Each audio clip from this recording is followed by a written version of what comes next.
And me and her, like, we weren't arguing, but you know what I mean? She was just like, you need to stop doing that. And then I tried to change the subject. I go, how is school going, boys? And my sons tell me, well, we didn't have school today, technically. I'm like, well, what's going on? He said, well, there was like a school shooting drill.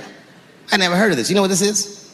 They have drills that they make kids do where they practice what to do if somebody comes to shoot up their school. I'd never heard that before. I was like, what the fuck?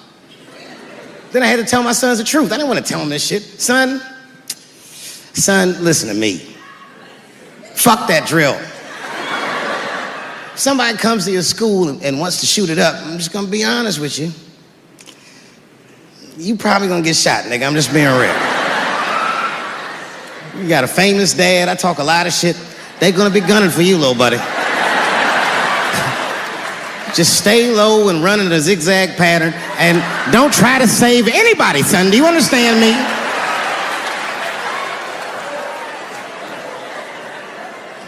Why would you have kids rehearse for some shit they have no control over? All you're doing is training these kids to worry. It's the stupidest drill I've ever heard of. And while you're in there training them during these drills, well, aren't you training the shooter too? This nigga's in here listening and learning like the other kids.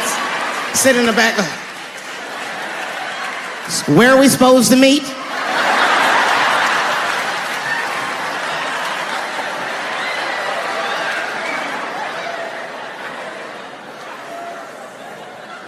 If you're a parent, this shit is terrifying.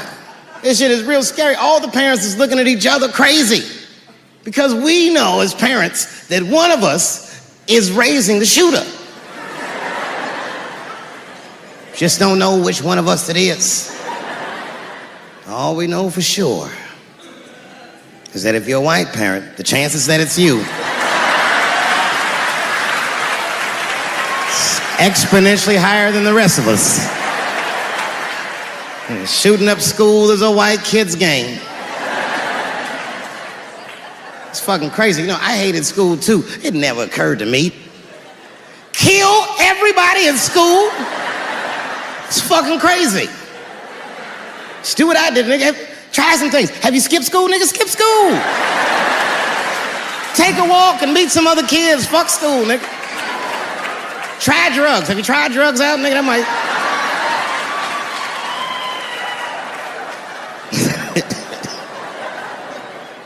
Some scary shit. I've given this a lot of thought. I don't see any peaceful way to disarm America's whites.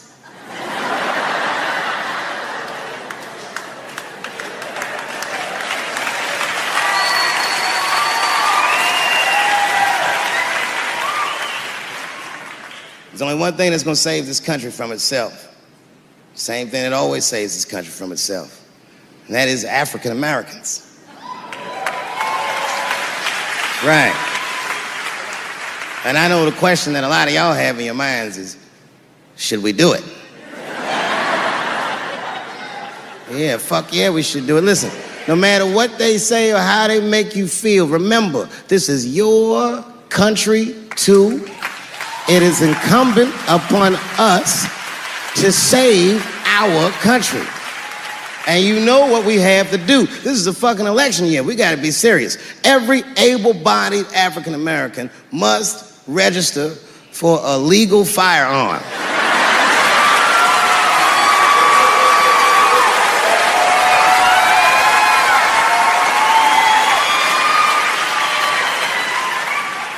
That's the only way they'll change the law.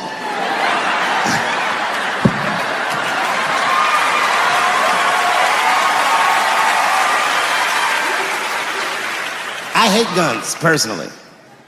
I can't stand them. Yeah, but I have several.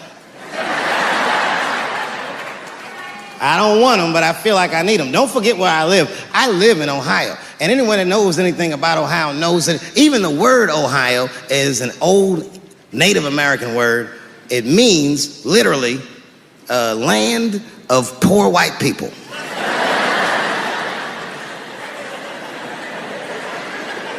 And I don't know what's going on down here, but in my experience, poor white people love, and I mean they fucking love, heroin.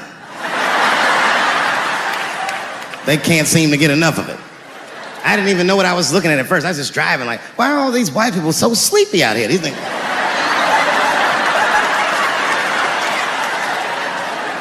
It's really bad. As a matter of fact, I was coming out of a nightclub the other night in Dayton, and I'd parked my car in the alley, and no one was out there. I didn't have no bodyguards or nothing. I was home. I figured everything was fine. And as soon as I opened my car door, all by myself, suddenly one of these heroin-addicted whites just pops out of a trash can. It scared the shit out of me. I screamed, "Ah!"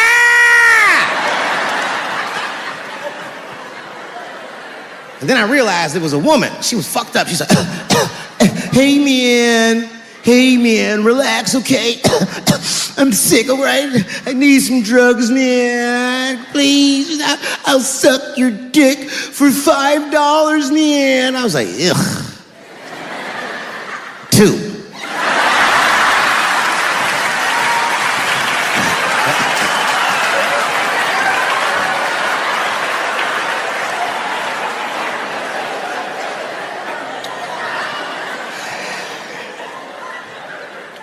Obviously, I'm joking.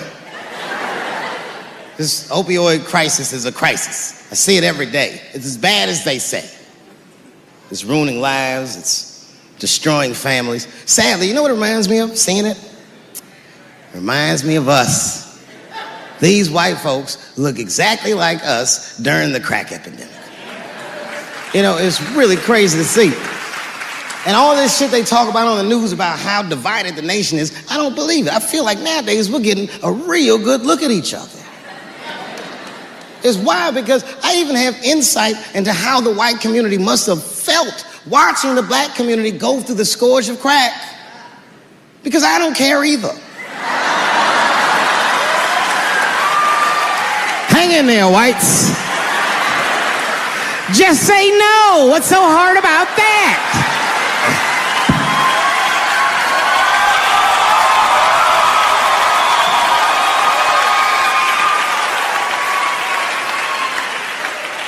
Remember when y'all said that to us? But it's okay. There's no grudges. Now you finally got it right. Once it started happening to your kids, you realize it's a health crisis. These people are sick. They are not criminals. They are sick.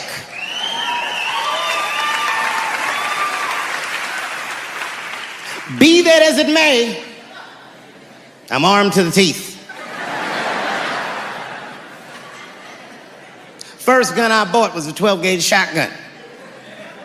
I didn't want the gun. Remember, though, I'd moved to a farm, and I was sitting there on the porch, and I see a white dude walking across my property, entitled, like he's supposed to be there. He had a rifle over his shoulder, too. Ain't that a bitch? I said, what the fuck is this guy doing on my property? I was mad as shit, but I was unarmed. So I ended up just waving to this motherfucker like a bitch. I was just like...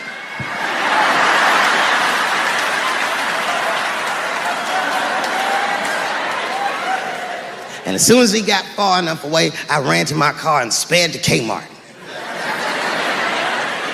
This is in a rural white area. And remember, I was nervous because a guy was on my property. I'm black and I was sweaty. You know what I mean? And I ran to the gun counter, black and sweaty, sweating and black. And I looked up at the nigga, I was like, I look like a slave or something. I said, I need a gun immediately, like that, just like that. The guy didn't answer, no questions. He just grabbed a 12-gauge shotgun, handed it to me. I'd never even held a gun before. I'm not a dummy. I'm like, well, I need some bullets too. And the guy reached under the counter, put 2 box of shells on the counter. He said, all right, buddy, which box do you want? And I didn't know. One box had a picture of some ducks on it. The other box had a picture of some deer. I said, well, what's that box with them ducks? He said, oh, that there's birdshot. And then he goes just like this, I'm not exaggerating, he goes, that won't kill a man.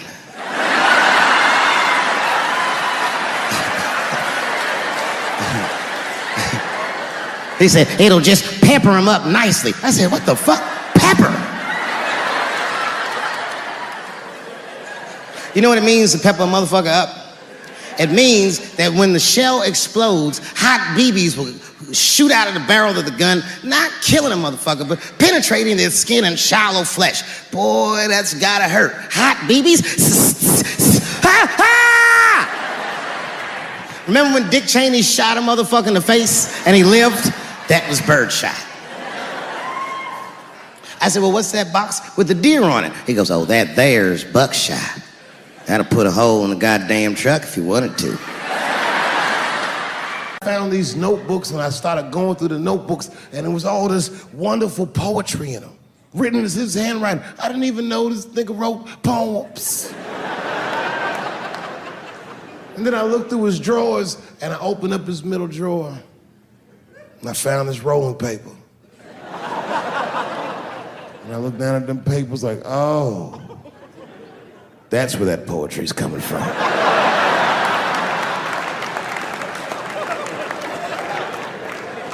And that shit broke my heart. I mean, I smoked weed, but I mourned my son's innocence. And I cried a little bit. And I took his papers upstairs to my room. Rolled some weed that I'd hid from the family. And I got really high. And then I got paranoid, so I put his papers back how I found them. But let me qualify the statement. I am what's known on the streets as a victim blamer. You know what I mean? Somebody come up to me like, Dave, Chris Brown just beat up Rihanna. I'll be like, well, what did she do?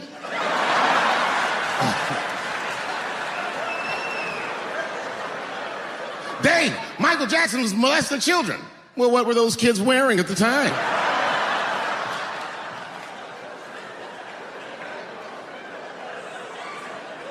I don't think he did it. But you know what? Even if he did do it, you know what I mean? You know what I mean? I mean, it's Michael Jackson. I know more than half the people in this room have been molested in their lives. But it wasn't no goddamn Michael Jackson, was it? You know, America has a racial hot seat. I think we can all agree that that's the truth. And we can also agree that that hot seat is traditionally occupied by African Americans in general, African American men in particular.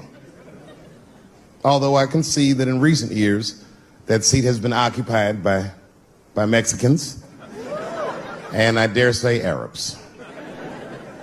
And we, the black Americans, would like to thank you both for your sacrifice and your struggle. We needed a break. We needed a goddamn break. We all go through something, but at least I can leave my backpack someplace.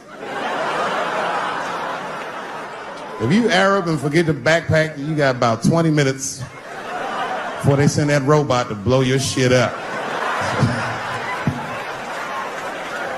Stars. All our stars, man. R. Kelly pissed on his victim. I know, it was rough.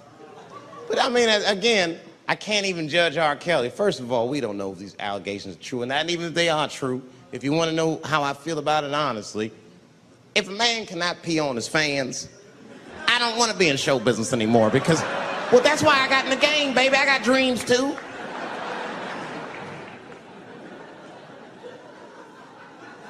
You guys are confusing the issue. While you guys are busy worrying about if R. Kelly even peed on this girl or not, you're not asking yourself the real question that America needs to decide once and for all. And that question is, how old is 15 really? No, that's a good question. That's a good question.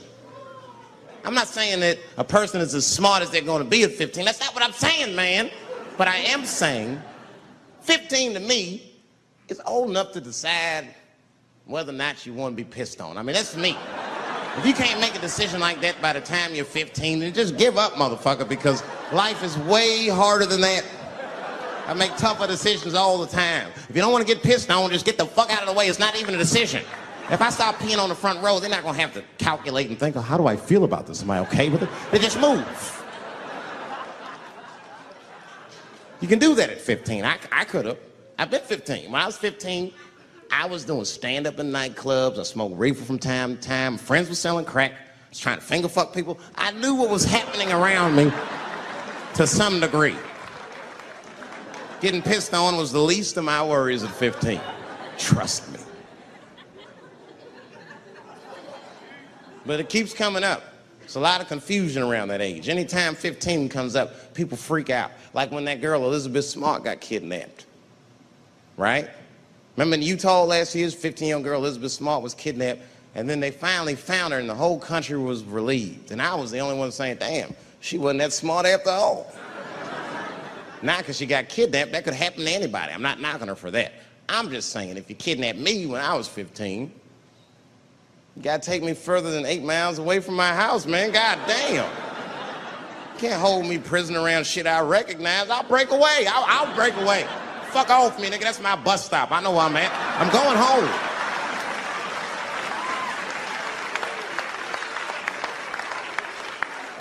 She was missing for 6 months, 8 miles away from my house. That's 2 exits, man. That's nothing. And while she was missing, during this half a year that this girl is missing, there's a 7-year-old black girl gets kidnapped in Philadelphia. Nobody knows her name. They might have talked about it 2 or 3 times on the news, but she should have been the top story because she chewed through the ropes and had both of these motherfuckers in jail in 45 minutes flat. 7 years old. I'm not making this up. These 2 crackheads kidnapped her and took her back to the crack house and tied her up. And then they left her. They're crackheads. They got to make moves. Crack, smoke, chocolate to eat. These motherfuckers made moves. They was out. But as soon as they left, this little girl got the nibbling. She was kidnapped at 4 o'clock and at home watching herself on the news at 5:30. That shit is crazy. That's a news story. That is a news story. Now, meanwhile, in Utah, 15-year-old Elizabeth Smart's captors left her alone too. And they didn't even tie her up because they're hillbillies. They just bounced. Don't try to escape, bitch, or we'll kill you. Be right back. They leave. And she's 15, sitting in the house by herself. How am I gonna get out of this? Come on, Elizabeth, think. Think, Elizabeth, how am I gonna get out of here? Why don't you just open the fucking door and go outside? Have you thought about that? Do you have a quarter? Do you know your phone number? You're 15, bitch, run. Stop thinking and stop making moves. I know I sound mean, and I know what the people are thinking when I'm saying this. Dave, she is only 15. All right, but that's the discrepancy, because when you talk about a little girl like Elizabeth Smart, then the country feels like 15 is so young and so innocent. On the flip side, here comes 15 again. Now we're talking about a 15-year-old black kid in Florida. This black kid accidentally killed his neighbor when he's practicing wrestling moves that he saw on TV. Now, was he a kid? No. They gave him life. They always try our 15-year-olds as adults. The nigger knew what he was doing. It's a goddamn pile driver. If this kid gets on the ropes, there's no stopping him. You'd have to send the Rock to arrest him. And they gave a 15-year-old boy life in jail. If you think that it's okay to give him life in jail, then it should be legal to pee on him. That's all I'm saying. You got to make up your mind across the board how old 15 actually is. That's all I'm saying. So I'm going to tell you right now, if somebody comes in here and puts a gun in my head and says, Chappelle, you got a choice to make. You're either going to jail for a month or we'll let you go, but you got to let R. Kelly pee on you. I'm not hesitating. Bring in R. Kelly and tell him to stay away from my ass. I'd rather get pissed on the outside than fucking the butt on the inside, son. I can't go to jail with some smooth Botox balls and think everything's gonna be all right. It's not that kind of place. Take my chance with that piss. Piss will wash off with a 10-minute shower, I'm certain of it. This piss coming right out. What can I do? They're gonna put me in jail.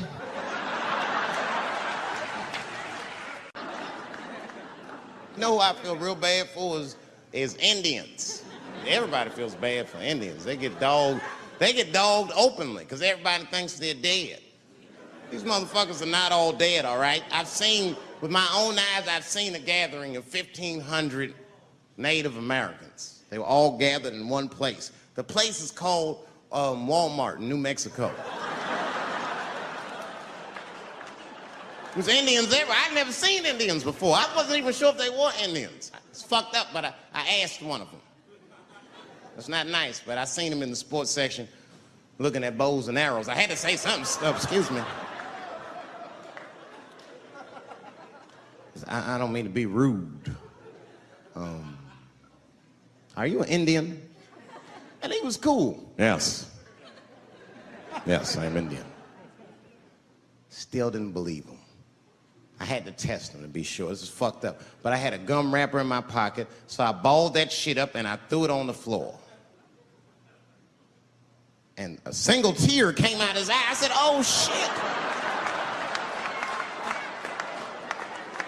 I had so many questions. So what tribe are you from? I am a Navajo. I said, word. I studied you in social studies. You're a hunter-gatherer, correct? He said, I guess so. That's what you wish to call it. I said, why? What do you call it? He said, I am an alcoholic.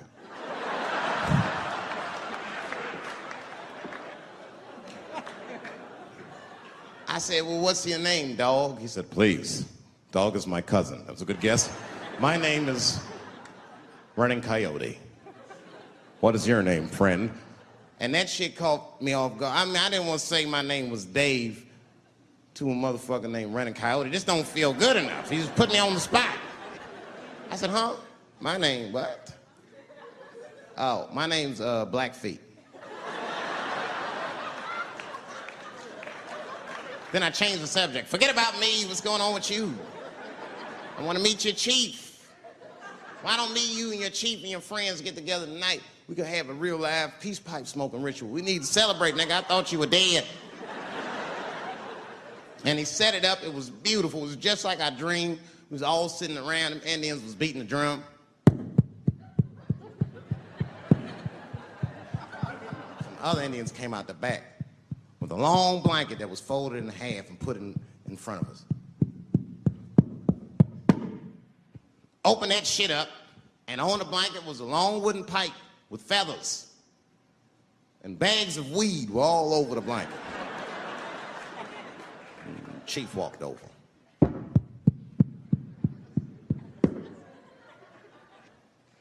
The big ones are 50. The little ones are 25. And these are 10.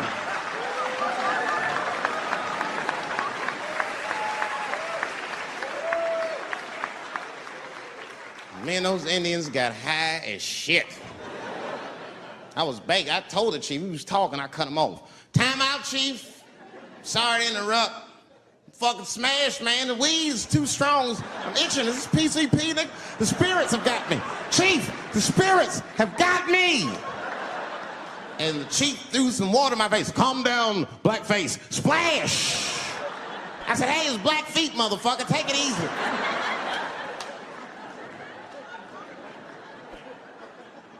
Blackfeet, you're welcome to stay amongst me and my tribe for the night until the spirits leave you. And they gave me my own teepee to sleep in, which sounds nice. I personally felt like it was a little fucked up, you know, because they all had houses, man. It's like, why can't I sleep with y'all in the house and watch TV? Nigga, I can't be on this grass all night.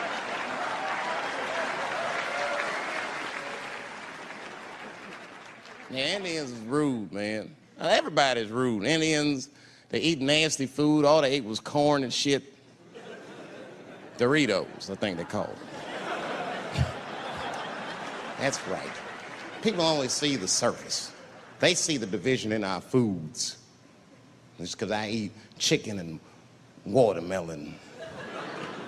They think that that's something wrong with me. Let me tell you something. If you don't like chicken or watermelon, something's wrong with you, motherfucker. There's something wrong with you. Where are all these people that don't like chicken and watermelon? I'm sick of hearing about how bad it is. It's great. I'm waiting for chicken to approach me to do a commercial, nigga. I'll do it for free, chicken. It's the least I can do. They make fun of Latin people for eating, what y'all eat? Beans, rice, corn. Listen, that's not a reason to hate a motherfucker, all right? It's funny, but it's not a reason to hate. The only reason these things are even an issue is because Nobody knows what white people eat. You've been very good at keeping that shit a secret amongst yourselves. I study white people. You don't know that. I'm writing a paper on you. Not even for school, nigga, just to do it. Just to get, I'm just doing independent research. I'm spending my money. That's why I'm working so hard. I follow you around grocery stores. They freak out. I just try to peek in the cart. They always say, get away from my cart, nigga. What are you looking at? Chicken and giblets are over there. You must be lost. These are vegetables.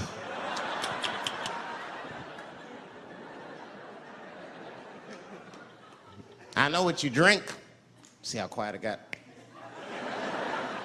Grape juice. Surprise, motherfuckers, you didn't know I knew about grape juice, did you?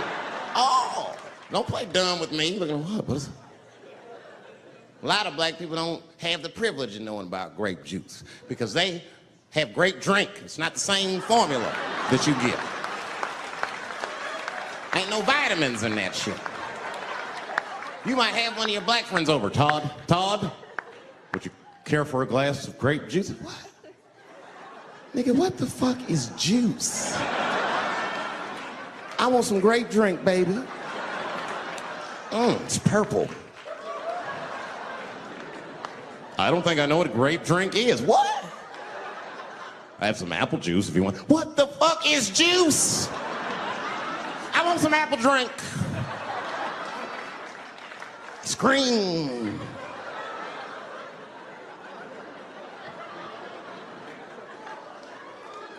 Remember that commercial for Sunny Delight when all the kids run in from outside playing? And they all run to the fridge.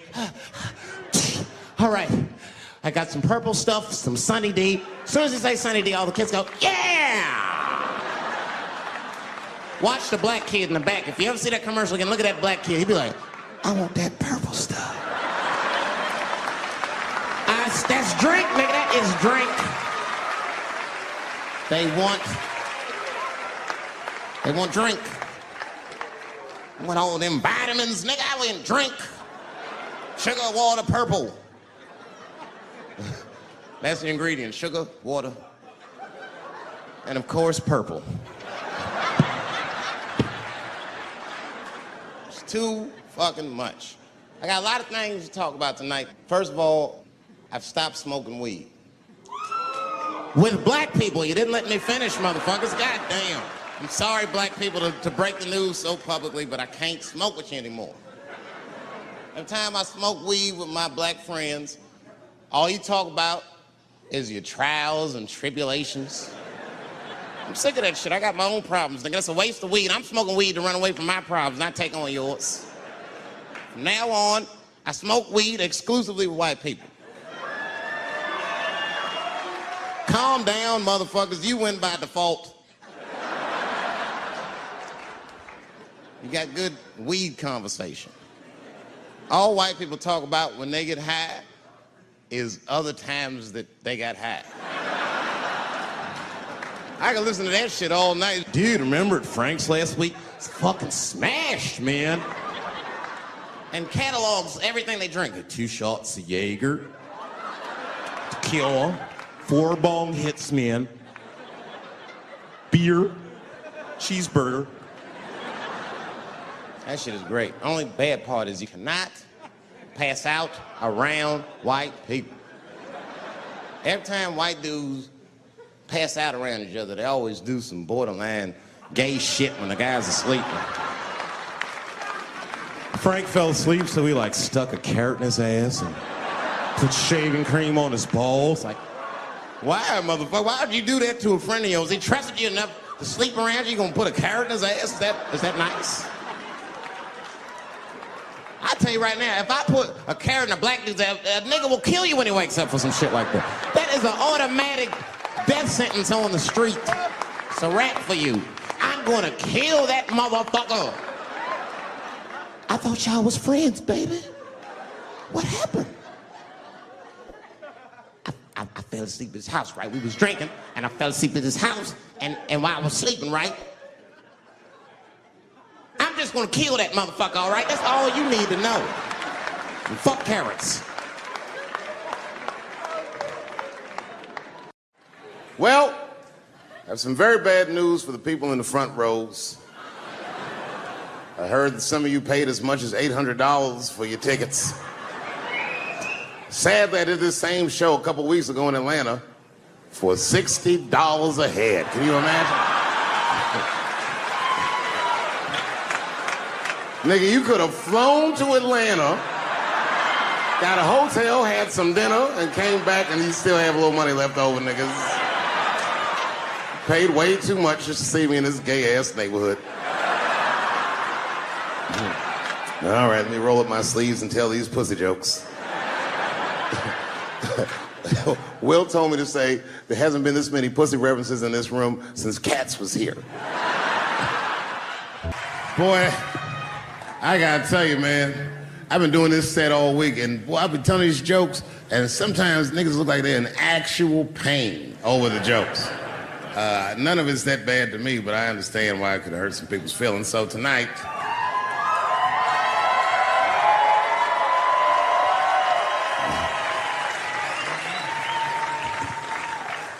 I'm gonna give you an opportunity that I rarely give anybody. I'm gonna let you say whatever it is you need to say to my face, or ask me whatever it is you wanna know. But there are no dumb questions allowed. If you ask a stupid question, you'll be asked to leave. Now, I'm just kidding. Go ahead. Everyone relax. Come on. Oh, yes, sir, in the front. 2 questions. How often do you write? And can I have a cigarette? All right. First, you may have a cigarette, but remember, this is not jail, motherfucker. This lady right here. I have a question. Do you remember this scene? Oh, I do remember that. Ma'am, I'm gonna have to ask you to leave. That's a terrible question. This gentleman in the front with the salmon-colored shirt on. I was wondering if you had any advice for young comedians that you generally give, and... Are you thinking of doing comedy? I've never done it before, but watching you has made me want to try it.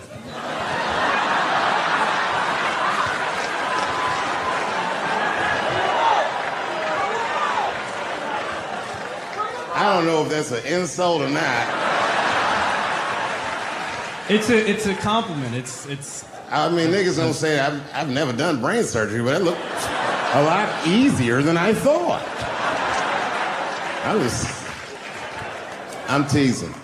All right, here'd be my advice. Okay, I don't know how comedians start nowadays, right? But what I would suggest is just start. And once you start, you can't really stop, no matter what happens, no matter how bad it gets, no matter what people say. You know what I mean? Because comedy is weird like that. You know why I hate watching other comedians do comedy? Not because I hate other comedians, but because I love comedy so much. It's like watching somebody else fuck your girl.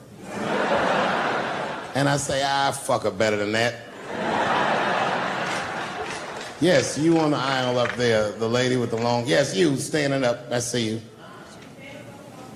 My favorite book of all time, The Narrative of the Life of Frederick Douglass.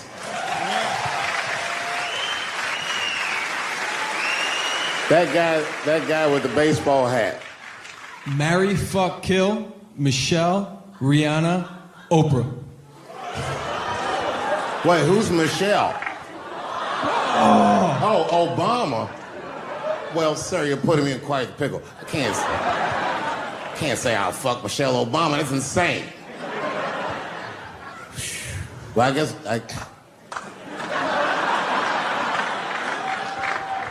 I mean, because I wouldn't kill any of those women. But I'd fuck all three of them.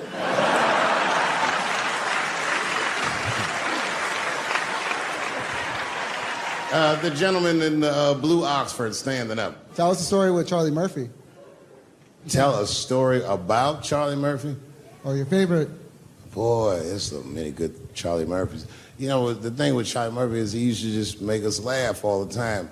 And I used to ask him about all the old Hollywood shit I was curious about. Like when they used to accuse Michael Jackson, I remember asking once, I go, Charlie, do you think Michael Jackson actually did those things? And he said, let me ask you a question, Dave. He said, say it is illegal to fuck women. How long are you staying out of jail? So God bless Charlie Murphy wherever you are. Charlie, I love you. Who do you think is going to win the 2020 election? All right, I'm going to put a pin in this, but I'll tell you right now, fella, I don't know, but I think Trump has a better shot than a lot of people would like to think. I'm just saying, it all depends on how the left talks. The way we're talking is not going to win the fucking ball game. Donald Trump's over there on the right, grabbing handfuls of pussy. Joe Biden can't even smell hair over here. Fuck this side. All right, man, go ahead. Thank you so much for this show. And How old are you? 25. 25? Yeah. Boy, don't let R. Kelly see you. He's gonna pee on you by accident. Oh, my bad. I thought she was 15. Yuck. I'm totally joking. I'm sorry. My question is there anything you've learned from another comedian that you feel like will stay with you for life? I tell you what, miss, that's a good question. Yes, is the short answer. A longer version of it is this. I was raised by comedians. I started doing stand-up when I was 14. The other day, I went to a comedian's funeral, and I realized as we was putting this motherfucker in the ground that these people are at least as influential to me as my family. I rock with these niggas till the wheel falls off. We fight and we fuss and we are jealous of each other and we get mad at each other, but my life wouldn't have been what it was without each and every one of them, and I consider them my family. That's the answer.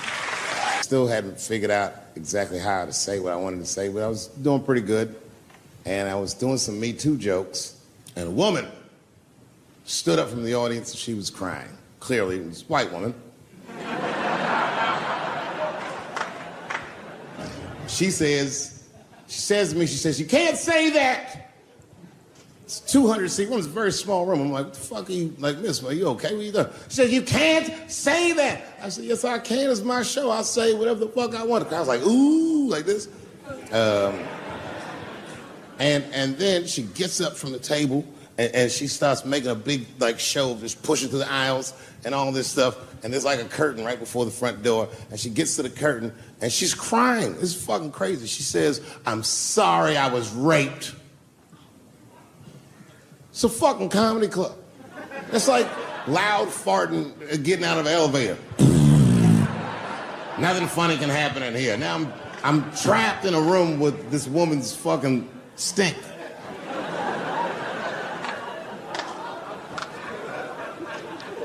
And I say, miss, it is not your fault that you were raped,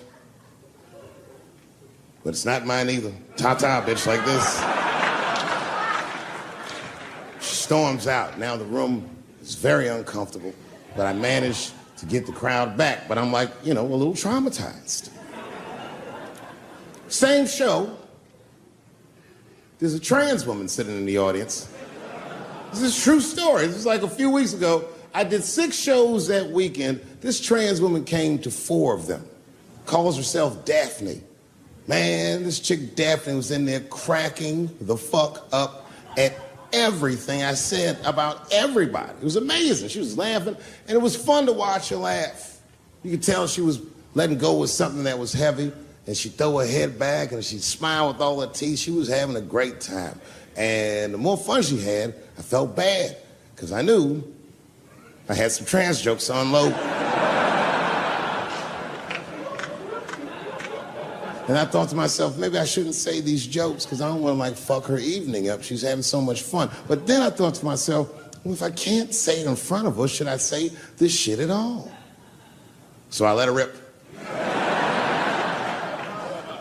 And to my surprise, Daphne laughed harder at the trans jokes than anybody in the room. In fact, everybody in the room would look at her to make sure it was okay. And I got off stage, I was in the dressing room, I was like, man, this is a fucking weird show. I'm sitting in the dressing room by myself just trying to figure out, like, what the fuck just happened out there? Like, Why is it that this one woman can't take any of these jokes and Daphne can take all of these jokes? So weird. And then I realized, Daphne used to be a man.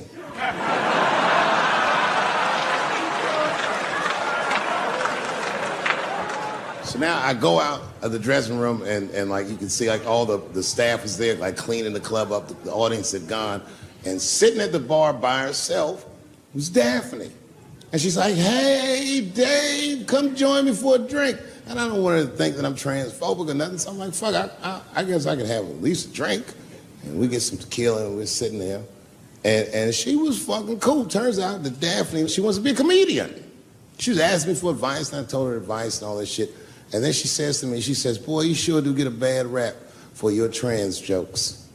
I said, Daphne, thank you, but you don't have to say that. I hope I didn't offend you. She goes, no. She said, in fact, I read about you in the New York Times. I said, you did?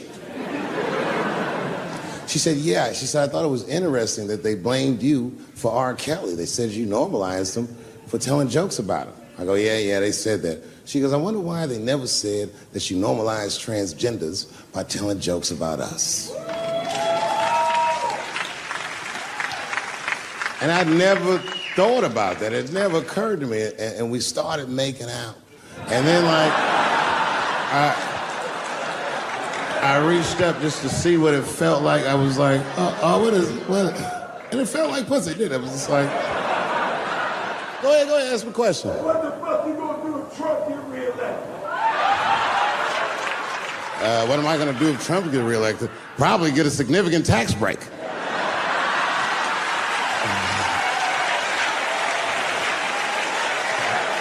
Hey, you wanna know why I don't even talk about Trump in my show?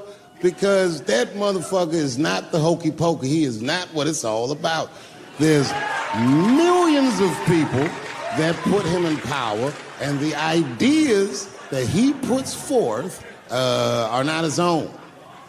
He's singing poor white people's greatest hits. So why the fuck would I worry about him and not the other millions?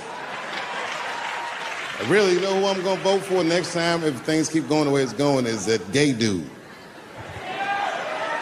No, Mike Pence. It's a safe place where I could tell some jokes. And I find out that this comedian I know, Chris Tucker, who's in all those Rush Hour movies, I find out that Chris is in San Francisco too at some charity event. So I call him, I'm like, yo, I just saw you at some charity event. I said, I'm doing a show at the Punchline, why don't you come by the club after your event? He's like, cool, Dave, I thought you was dead, nigga, I'll come by.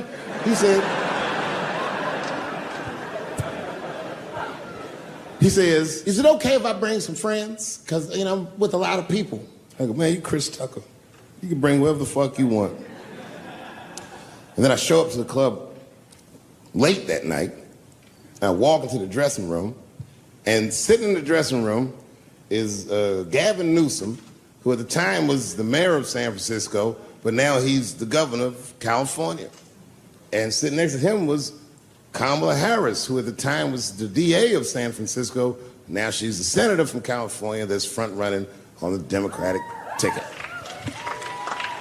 And sitting next to her was Al Gore.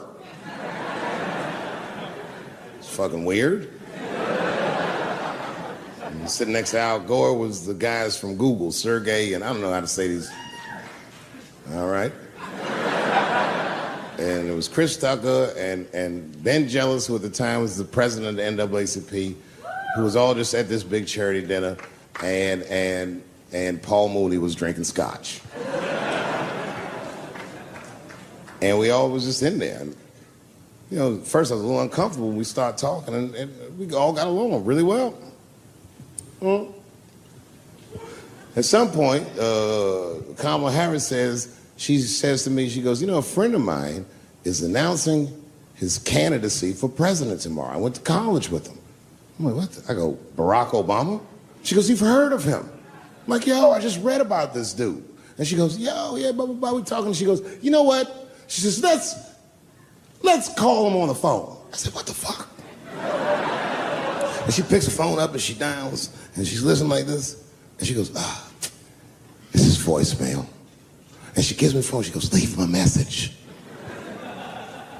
You know, I didn't know what to say. I just said what you say to any black dude that's running for president. You know, stay low, running a zigzag pattern, this kind of shit.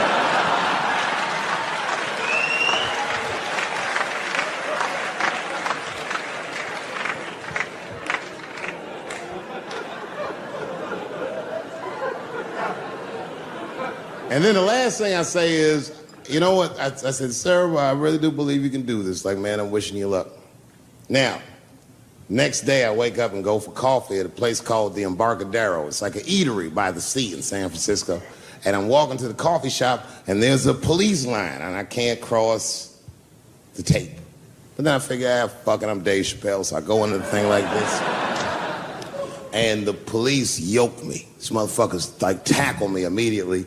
And I see over the police's shoulder Gavin Newsom. I couldn't remember his name, but I remember the night before I had kept teasing him and saying he looked like Christian Bale, the guy from the Batman movies. So I see him and I can't remember the name, so I'm just like, Batman, help!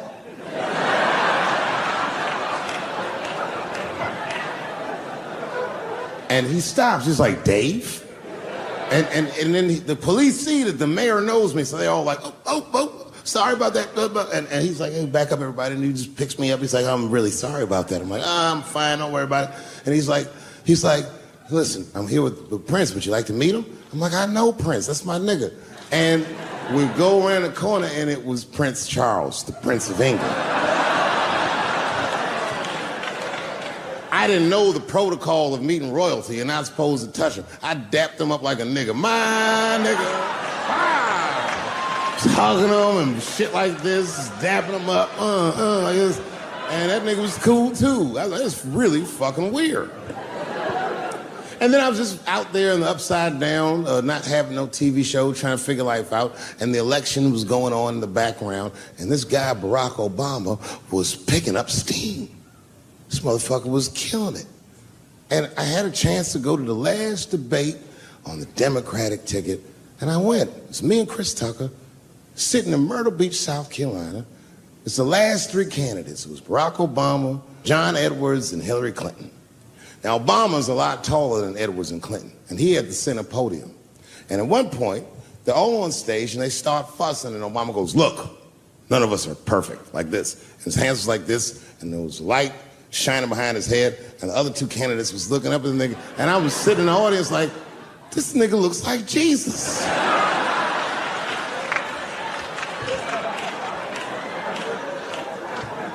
And I realized in that moment that I was looking at the next president of the United States. I was certain of it. I couldn't explain it, but I knew what I was seeing. And I got really excited. And I'm not that kind of guy. I said, I gotta meet this motherfucker. So I stayed. They were all on stage doing interviews, and I just waited. I was waiting and waiting, and then John Edwards was done with his interviews first, because everybody knew he wasn't going to win.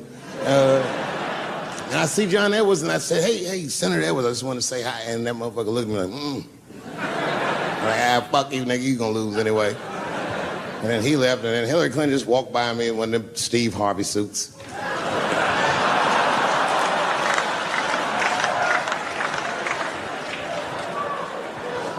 But Obama was taking forever. Everybody wanted to talk to him. When I knew the media saw exactly what I saw, there was no question about it. That was the guy.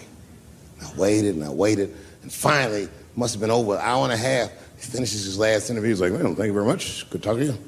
And he turns around, and we make eye contact. He sees me, and when he sees me, he looks over, he goes, Dave Chappelle.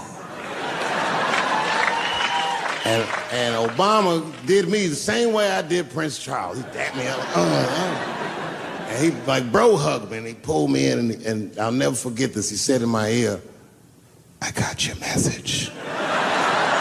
Thank you very much, New York City. Thank you very much for being here. But before I start tonight, I just wanted to read a brief statement that I prepared. I denounce anti-Semitism in all its forms. And I stand with my friends in the Jewish community. And that Kanye. This is how you buy yourself some time.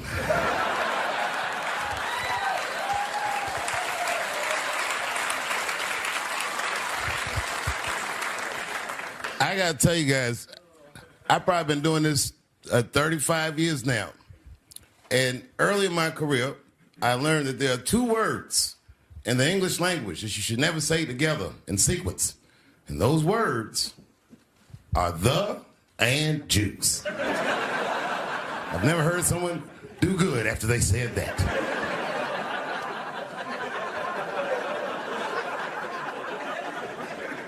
Kanye's got into some scrapes before. Normally when he's in trouble, I pull up immediately.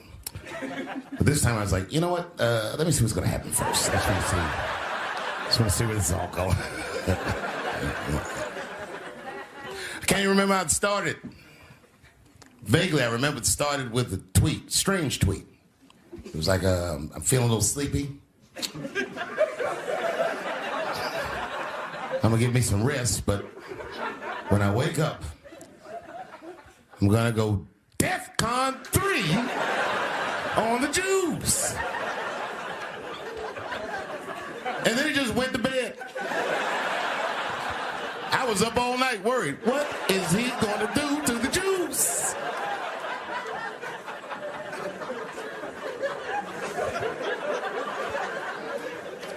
I grew up around Jewish people.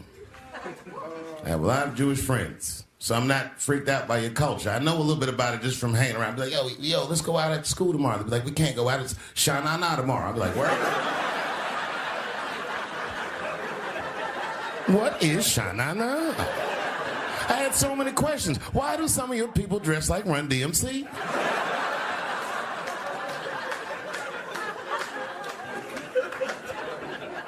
And Kanye woke up from that nap, he went right to work.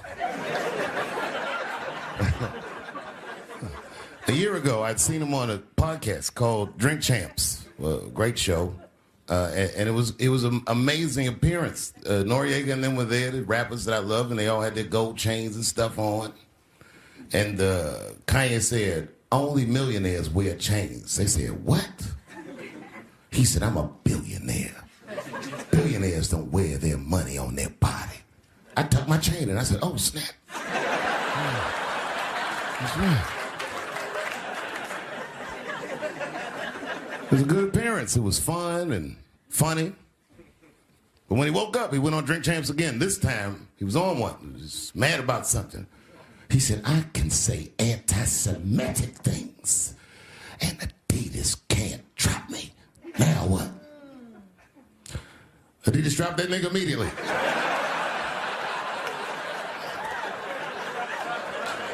Ironically, Adidas was founded by Nazis. And they were offended. I guess the student surpassed the teacher.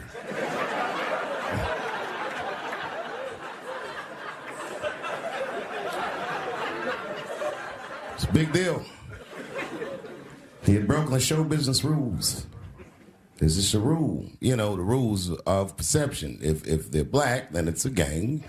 If they're Italian, it's a mob. But if they're Jewish, it's a coincidence, and you should never speak about it.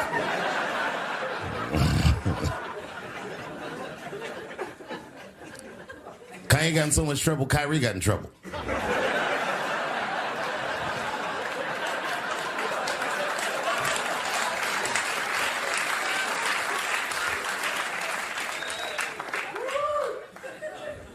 Kyrie Irving posted a link to a movie that he had seen on Amazon. No caption on the post or nothing like that.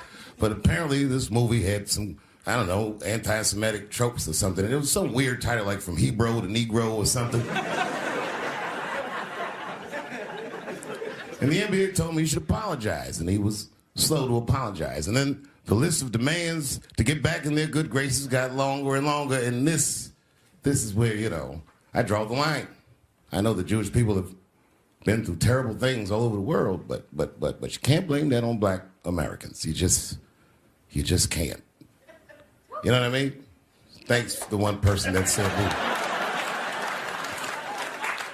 A fair punishment would be he should just post a link to Schindler's List and y'all write your own captions.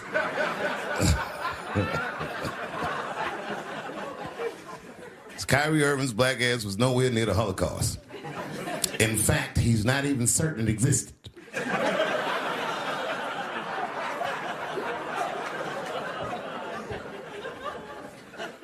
I saw one news pundit screaming about Kanye. She said, mental health is no excuse for that type of language.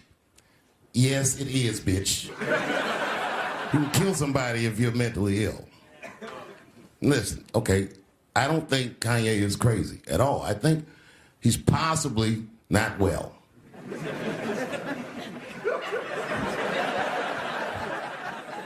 Well, I've been to Hollywood. I don't want y'all to get mad at me. I'm just telling you, I've been to Hollywood. This was just what I saw.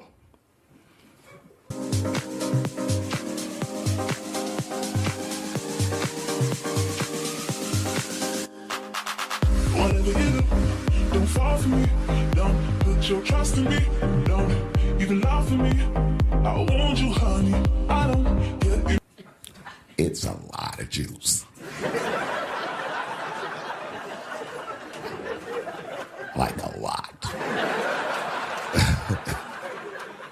But that doesn't mean anything. You know what I mean? There's a lot of black people in Ferguson, Missouri. Doesn't mean we run the place.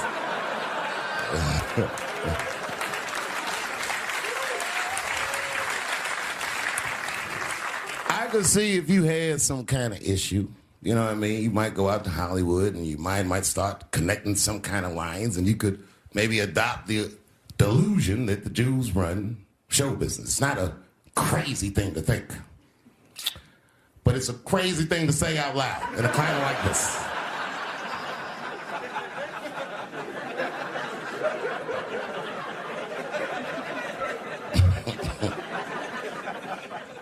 Now the midterms are over, and it's crazy climate. And I got to tell you, I feel like this midterm, like all of humanity depends on it. And it's an ominous sign. The most ominous sign of the midterms, I believe, would be Herschel Walker, who I don't want to speak badly of because he's black. But I have to admit, he's observably stupid.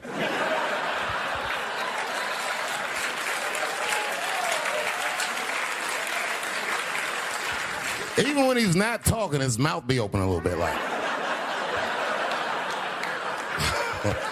He's the kind of guy that looks like he thinks before he makes a move on tic-tac-toe.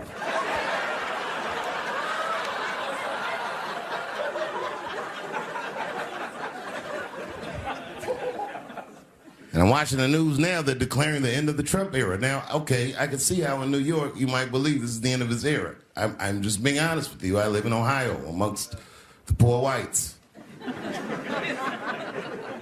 A lot of you don't understand why Trump was so popular, but I get it, because I hear it every day. He's very loved. And the reason he's loved is because people in Ohio have never seen somebody like him. He's what I call an honest liar.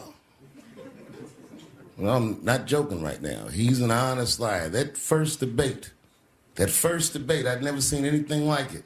I've never seen a white male billionaire screaming at the top of his lungs, "This whole system is rigged," he said. And across the stage was a white woman, Hillary Clinton and Barack Obama, sitting over there looking at him like, "No, it's not." I said, "Now, wait a minute, bro. It's what he said." And the moderator said, "Well, Mr. Trump, if in fact the system is rigged, as you suggest, what would be your evidence?" You remember what he said, bro? He said, "I know the system is rigged because I use it." I said, "God damn." And then he pulled out an Illuminati membership card and chopped a line of cocaine up and did it right at the podium.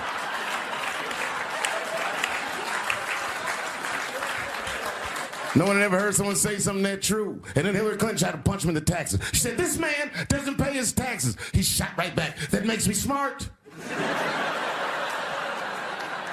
But we've already been through it, like Michael Jackson. Remember when they said all that shit about Michael Jackson? They never proved anything till his dying day, but they said that he did some very heinous things.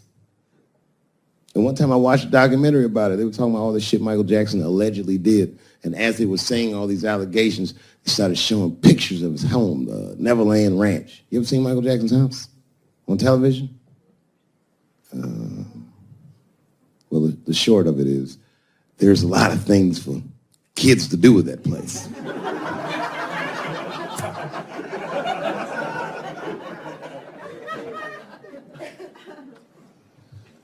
And I saw the whole thing, exotic animals and Ferris wheels and merry-go-rounds and shit. And the more they showed it, the more certain I was that I don't think Michael Jackson did any of those things they said he did.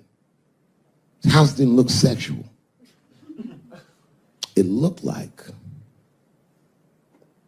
he was flossing on those motherfuckers.